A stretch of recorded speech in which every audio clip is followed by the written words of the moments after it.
प्रिय लिसनर्स, विद्यार्थीगण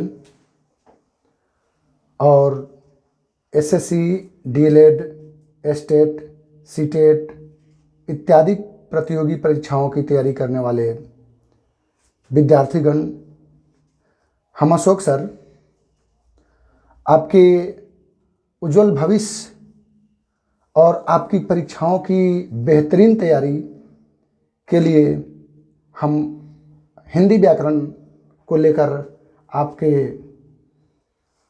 समक्ष आए हैं। जो हम हिंदी व्याकरण को एक एक छोटी छोटी इकाई को लेकर के और बड़े चैप्टर्स तक, पाठों तक आप लोगों को विस्तृत ज्ञान और अच्छे सटीक भाषाओं में परिभाषा सहित देंगे। हमें आशा है कि आप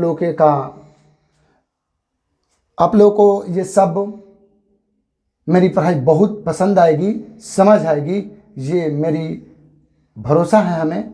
तो चलते हैं, हम आज हिंदी व्याकरण को जानते हैं कि हिंदी व्याकरण आखिर किसे कहते हैं। हिंदी व्याकरण किसे कहते हैं देखेंगे। किसी भी भाषा को शुद्ध शुद्ध बोलने, लिखने और पढ़ने का ज्ञान देने वाली पुस्तक को हिंदी व्याकरण कहते हैं। को हिंदी व्याकरण ही ये व्याकरण कहते हैं। किसी भी भाषा को शुद्ध शुद्ध बोलने, लिखने और पढ़ने का ज्ञान देने वाली पुस्तक को सिर्फ व्याकरण कहते हैं। क्यों ऐसा हमने कहा, हिंदी क्यों हटा दिए हम? इसलिए कि किसी भी भाषा, यानी जो भी, जैसे अंग्रेजी भाषा है तो अंग्रेजी को यदि हम शुद्ध शुद्ध बोलने, लिखने और पढ़ने का ज्ञान लेते हैं तो वो अंग्रेजी व्याकरण कहलाएगा, यानी इंग्लिश ग्रामर कहलाएगा। वहीं यदि उर्दू भाषा को शुद्ध शुद्ध बोलने, लिखने और पढ़ने का ज्ञान जिस पुस्तक से लेते हैं, जिस किताब से प्राप्त करते हैं, उसको उर्दू व्याकरण कहा जाता है, यानी उसको उर्दू में कवायद कहा जाता है। ध्यान करें एक बात, उर्दू व्याकरण का नाम है कवायद। चलिए, यानी कि व्याकरण शब्द से यह पता चलता है कि व्याकरण क्या है, तो किसी भी भाषा को शुद्ध शुद्ध बोलने, लिखने और पढ़ने का ज्ञान जो पुस्तक देती है उसे व्याकरण कहते हैं। ठीक है, अब चलें, यानी कोई भी भाषा है तो उसको शुद्ध शुद्ध पढ़ने, लिखने और बोलने का ज्ञान उस भाषा के व्याकरण से मिलती है। इसलिए कोई भी भाषा हमें पूर्ण रूप से सीखनी है तो उसका व्याकरण पहले सीखना जरूरी होगा। चलिए, अब व्याकरण के बाद हम आते हैं ध्वनि। चूँकि कोई भी शब्द जो बनती है सबसे पहले ध्वनि से निकलते हैं। ध्वनि मतलब क्या होता है? आवाज़। हम लोग फिजिक्स में पढ़ते हैं कि ध्वनि अर्थात आवाज़। उसको हिंदी व्याकरण के अनुसार समझे कि ध्वनि, हिंदी व्याकरण में ध्वनि क्या चीज़ होती है। तो ध्वनि जो होती है किसी भाषा की सबसे छोटी इकाई, किसी भाषा की सबसे छोटी इकाई। जैसे मान लीजिए कि हमने यहाँ लिखा काम लिखा, तो काम ये कुछ बड़ी इकाई हो गई। इसमें बहुत सारी छोटी छोटी इकाइयाँ आ जाएगी, जैसे कि क जोर अ, क जोर अ जोर अ जोर म जोर अ, और ये म में हलंत है, इतना होगा। तो इसमें जो सबसे छोटी इकाई होगी, ठीक है, सबसे छोटी इकाई होगी, वह क्या कहलाएगी? ध्वनि कहलाएगी। चलिए, तो ध्वनि हिंदी भाषा की सबसे छोटी इकाई, जैसे क च ट प य जो हम लोग पढ़ते हैं, ये सब क्या हुआ? ध्वनि हुआ, जिसको हम लोग अक्षर कहते हैं। अक्षर की से जानते हैं इसे, लेकिन ध्वनि और अक्षर में अंतर है। चलिए, आइए वर्ण और अक्षर समझे हम लोग जरा सा, दोनों एक साथ समझे। क्यों दोनों एक साथ क्यों समझे? क्योंकि वर्ण और अक्षर, वर्ण को ही अक्षर कहते हैं, अक्षर को ही वर्ण कहते हैं। हम यदि एक जान लिए तो समझिए कि दूसरा भी वही हुआ, समझ लिए। वर्ण किसे कहते हैं? आप सब ध्यान किए होंगे, व्याकरण में पढ़े होंगे कि वह मूल ध्वनि जिसके टुकड़े नहीं किए जा सकते हैं, जिसका टुकड़ा करते करते सबसे छोटा टुकड़ा जो हो गया है, वही उसे वर्ण कहते हैं। ठीक है, सबसे जिसका टुकड़ा नहीं किया जा सकता है। जैसे कि देखिए, क और क में ये हलंत का चिन्ह होना चाहिए, तब यह कहलाएगा वर्ण। यदि हम यहाँ पूर्ण क लिख दें, पूरा क लिख दें, तो ये ध्वनि है। ध्यान रखें, पूरा क है तो ध्वनि है, पूरा ख है तो ध्वनि है, पूरा च है तो ध्वनि है। लेकिन इसी में यदि हलंत कर देते हैं, ऐसे हलंत, तो ये कहलाता है वर्ण। यानी अ भी इसका टुकड़ा नहीं होगा, हलंत हो गया तो इसका टुकड़ा नहीं होगा। और यदि हम पूरा क रखते हैं तो इसका भी टुकड़ा हो सकता है। कैसे? तो पूरा क बराबर होता है ये आधा क हलंत वाला क जोड़ अ। अब कहीं कि अ कहाँ से आया? क्योंकि जब हम क बोलते हैं तो कब बोलेंगे हम क, तो उसमें अ खुद अंत में आएगा। तो आधा क ये हुआ हलंत देने पर, और जो अ जो बाद में आ रहा है वह अ, तो मिलकर तो आखिर तो इस पूरे क का तो दो टुकड़ा ना हो गया। तो जब क का दो टुकड़ा हो गया तो ये क को ध्वनि कहेंगे, यह क जो है यह ध्वनि कहलाएगा, और ये आधा क और अ यह वर्ण कहलाएगा, क्योंकि इसका टुकड़ा इस पूरे क का टुकड़ा हो गया, लेकिन आधा क और अ का टुकड़ा अब नहीं होगा। तो जिस मूल ध्वनि का टुकड़ा नहीं हो पाए उसे वर्ण कहते हैं। जैसे क दिखाया गया था आपको, क हलंत जो है, ख हलंत है ना, ग हलंत, च हलंत, ये सब जो है क्या है? वर्ण है। और इसमें अ भी आता है, स्वर वाले अक्षर भी आ जाते हैं, अ, आ, ह्रस्व ई, दीर्घ ई, ये सब भी आते हैं। तो आपने वर्ण समझ लिया होगा।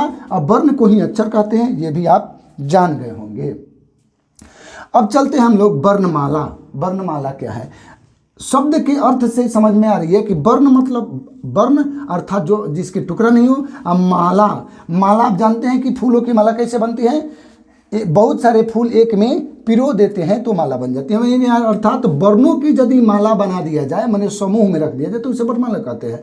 यानी वर्णों के समूह को वर्णमाला कहते हैं, माने अक्षरों के समूह को। वर्णों के समूह या अक्षरों के समूह, वर्ण कहिए अक्षर कहिए, बात एक ही हुआ। चलिए, तब वर्णों के समूह को वर्णमाला कहते हैं। जैसे मान लीजिए क, ख, ग, घ एक साथ हम समूह में डाल दिए तो इस तरह से ये वर्णमाला हो गया। ठीक है। अब चलिए, वर्णमाला के बाद हम लोग जानते हैं हिंदी में वर्णों की संख्या। आखिर हिंदी में जो वर्ण होते हैं यानी अक्षर, हिंदी में जो वर्ण यानी अक्षर जो होते हैं कितने होते हैं? ठीक है।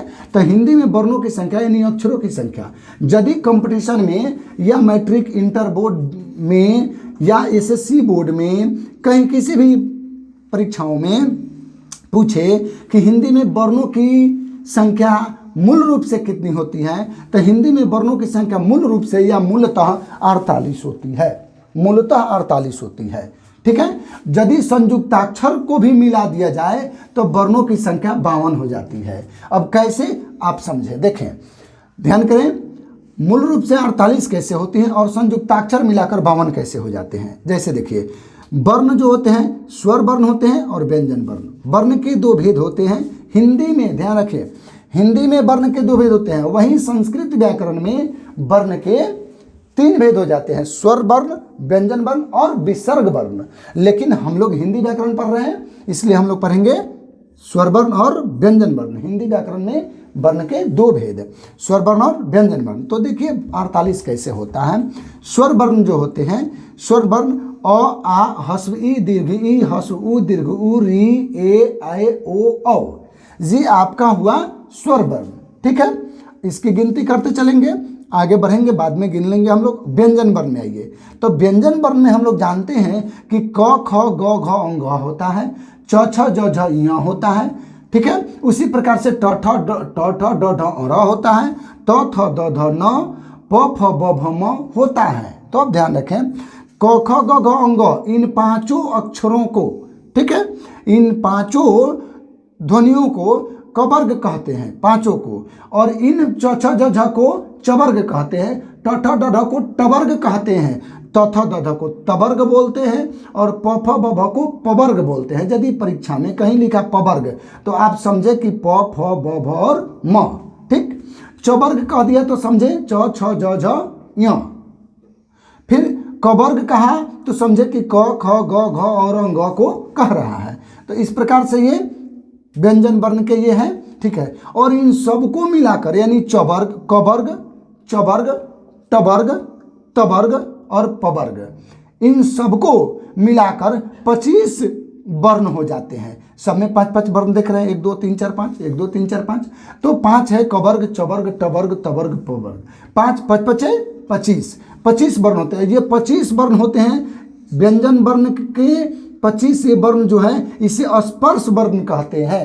ध्यान रखेंगे, यदि कंपटीशन में पूछे, यदि मैट्रिक इंटर बोर्ड में पूछे कि स्पर्श वर्णों की संख्या कितनी होती है, तो स्पर्श वर्णों की संख्या 25 होती है। ठीक है, उसके बाद कि स्पर्श वर्ण किसके भेद है, तो स्पर्श वर्ण व्यंजन वर्ण के भेद हैं। चलिए, तो ये 25 हुए और ऊपर अभी स्वर वर्ण है, सबको बाद में गिन दिया जाएगा। चलिए आगे देखेंगे। अब आप समझेंगे कि म तक तो स्पर्श वर्ण है, और म के बाद ये जो य र ल व होता है वह कौन सा वर्ण है।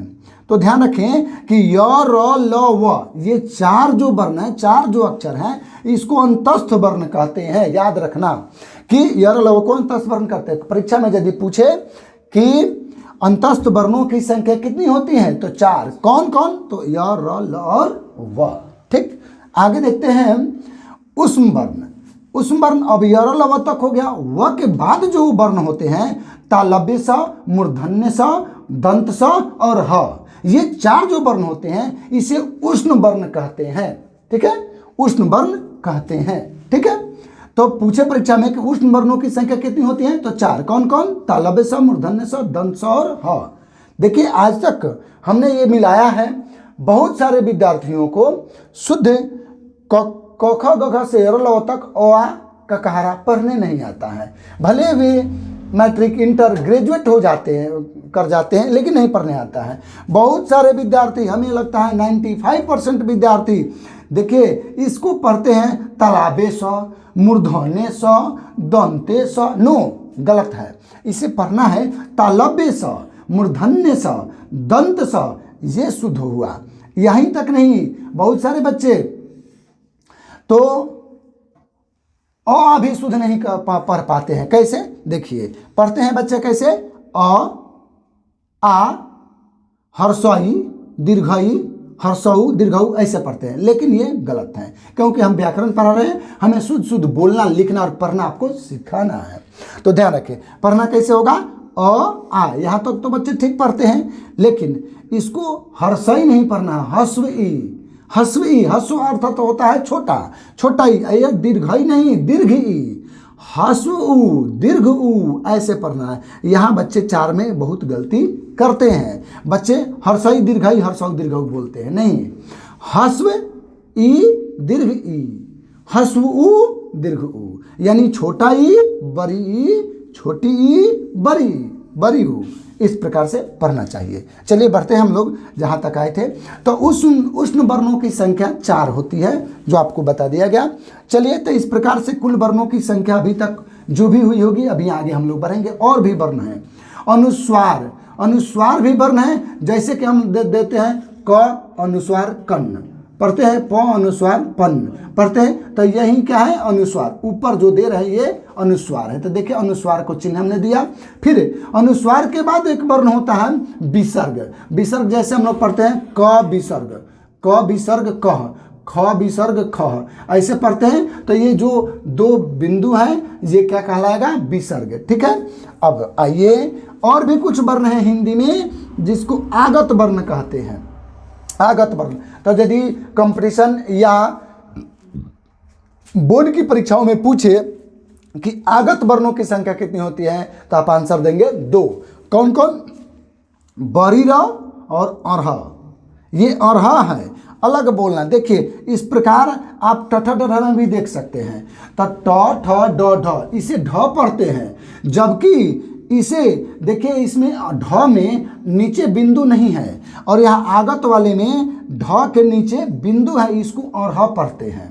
ठीक है, तो बरीरा और अरह इसे आगत वर्ण कहते हैं। चलिए अब इसके आगे, अब आप कहेंगे कि अ पूरा होगा, पूरा हो गया।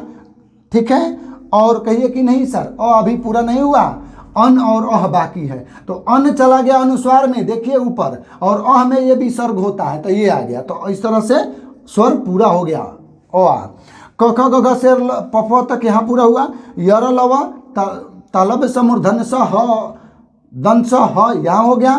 ठीक, उसके बाद ये हो ही गया।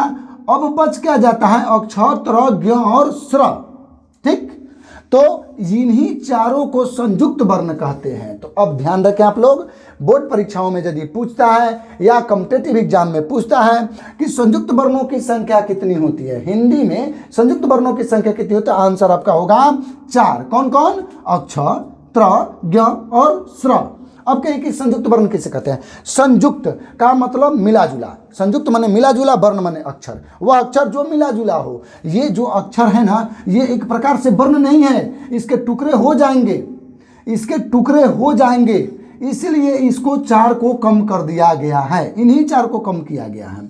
मूल रूप से 48 क्यों लिखा गया है? इन सबों को वर्ण माना गया है क्योंकि इसका टुकड़ा नहीं होगा, लेकिन इसके टुकड़े हो जाएंगे। अब 6 है, क और 6 का मेल हो जाता है तो अक्ष बन जाता है। अब बताएं, क और 6 यहाँ तो 2 वर्ण हो गए, तो जब टुकड़ा जब हो गया तो ये वर्ण थोड़े ना कहलाएगा, वर्ण नहीं कहलाएगा यह।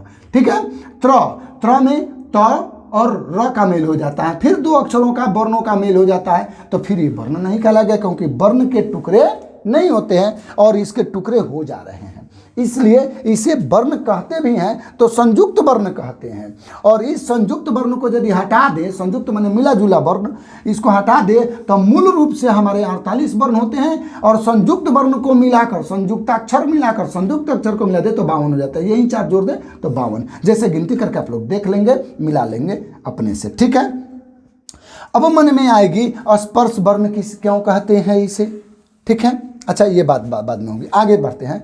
तो चलो, वर्ण तो जान गए, वर्ण के 48 मूल रूप से संयुक्ताक्षर 52 हो गए, कुल कैसे सब जान गए। और वर्ण के भेद कितने होते हैं तो ध्यान रखिए, एक बार और बोला था, क्या वर्ण के भेद कितने होते हैं? तो हिंदी में यानी हिंदी व्याकरण के अनुसार वर्ण के 2 भेद होते हैं, स्वर वर्ण और व्यंजन वर्ण। वहीं संस्कृत व्याकरण जब होगी, आप पढ़ेंगे, हम क्लास चलाएंगे इसका, तो संस्कृत व्याकरण के अनुसार वर्णों के 3 भेद हो जाएंगे, स्वर वर्ण, व्यंजन वर्ण और विसर्ग वर्ण। लेकिन हम लोग हिंदी व्याकरण पढ़ रहे हैं, इसलिए हम लोग परीक्षा में जब आए कि हिंदी में वर्णों के कितने भेद होते हैं, तो 2 भेद, स्वर वर्ण और व्यंजन वर्ण। अब आते हैं स्वर वर्ण किसे कहते हैं।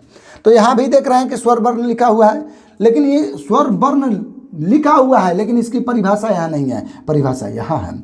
स्वर वर्ण किसे कहते हैं? वह वर्ण जिसका उच्चारण बिना किसी अन्य वर्णों की सहायता से की जाती हो, उसे स्वर वर्ण कहते हैं। स्वर वर्ण ऐसा वर्ण है जिसका उच्चारण जब हम अपने जुबान से करते हैं तो इसके उच्चारण करने में किसी अन्य वर्ण की मदद लेनी नहीं पड़ती है।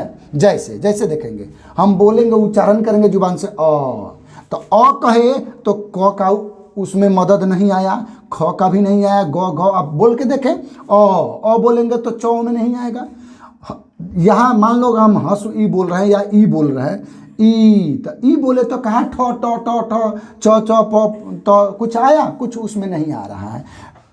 ऊ बोलने पर ख ग कोई किसी की मदद नहीं आ रहा है। ए बोल रहे हैं, यहाँ ए है तो ए बोल रहे हैं तो किसी ही व्यंजन वर्ण में जितने भी है इसका मदद नहीं आ रहा है। औ को औ बोल रहे हैं तो इसमें किसी इसका औ में और किसी का मदद नहीं आ रहा है। ठीक है। तो स्वर वर्ण किसे कहते हैं? जिसके उच्चारण में अन्य किसी वर्ण की मदद नहीं ली जाए। तो ये स्वर वर्ण ऐसे वर्ण है कि इसका उच्चारण करेंगे तो इन वर्णों की यानी ये व्यंजन वर्णों की मदद लेनी नहीं पड़ती है। लेकिन वहीं पर यदि ये परीक्षा में आ जाए कि व्यंजन वर्ण किसे कहते हैं, तो आंसर होगा कि वह वर्ण जिसके उच्चारण करने में स्वर वर्ण की मदद लेनी पड़ती है।